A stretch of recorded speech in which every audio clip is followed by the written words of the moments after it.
Hello, my name is Glenn Dyer, and you are watching a Dyer-Situation. Today I'm seeing Mission Impossible Rogue Nation. One of the most recent extension in the Mission Impossible series. So apparently it was based on a TV show that I've never watched. I saw the first movie, and that's a pretty good heist movie, but that's, I don't know, it was pretty good. I guess I could understand it getting a sequel, and now it has a franchise. I haven't seen any other movie in this, so I don't know how wacky the storyline has gotten, but I don't know, I guess I'll see how this one is. I'm expecting it to have some decent action. That's about it. Pretty much as expected. Decent action, of course. Tom Hanks is a fine actor, as they all say. And yeah, everything was solid, but nothing too exceptional about it. Yeah. As far as I can see, I only have the first movie to compare it to. It seems like they kind of lent away from the heist aspects of this series. Like, they had a heist in the middle of this, but it seemed almost kind of obligatory. Like, it was over and done within like 15 minutes. But you know, just like the first movie, it was completely over the top and didn't make much sense. Like, it's basically a security system so convoluted that it would never work. Like in the first movie, it was a computer terminal that the guy went to. And when and it's in this big safe room with like 2 locks so they can't get into it. And it has like a vent with like lasers inside of it. And that's the thing keeping the temperature controlled, because it has 3 sensors. One is the temperature. If it raises by a degree, it sets off the alarm. And then there's the floor, which is pressure sensitive. If even the drop of water lays on there, that'll set off the alarm. And then there's the sound monitor. If anything other than a whisper is said, it'll set off the alarm. You know, it was like a cartoon, basically. And it didn't make sense. Why not just make it so that the computer just becomes inoperable when he's out of the room? Then you can, like, remove some of these incredibly specific and sensitive security protocols.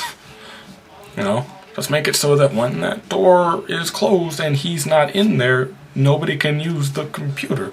And sort of the same thing with this one. He has to go into this one specific underwater area, like an underwater computer terminal, so he can switch out a card so that his friend can pass by undetected in the other area. For whatever reason, they decide to synchronize this, even though, as far as I could see, they could just switch out the card and then have him do it, so, you know, to minimize risk, and so they could maybe do a second attempt if something went wrong or whatever. But like this room, it's totally underwater. The only way into it is through this like water feeding tube, and it's like a vortex in there, so they had to shut down the water vortex for a second. It's still underwater, and the only way out was a service hatch that's only openable from the inside, making me wonder why it's a service, how you are supposed to use said service hatch. Like, I don't see how you could possibly perform any kind of maintenance on it if the service hatch is only openable from the inside. Maybe they drain it, I don't know.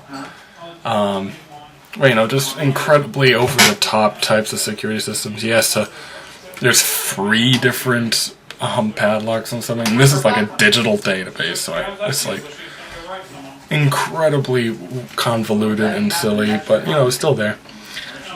I was a little worried this might just turn into, say, that this might just turn into like the Tom Cruise is Awesome, the movie.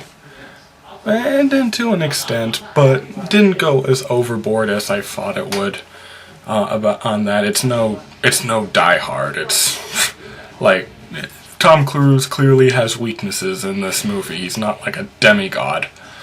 The Die Hard sequels, of course, is what I'm referring to, not the original. But yeah.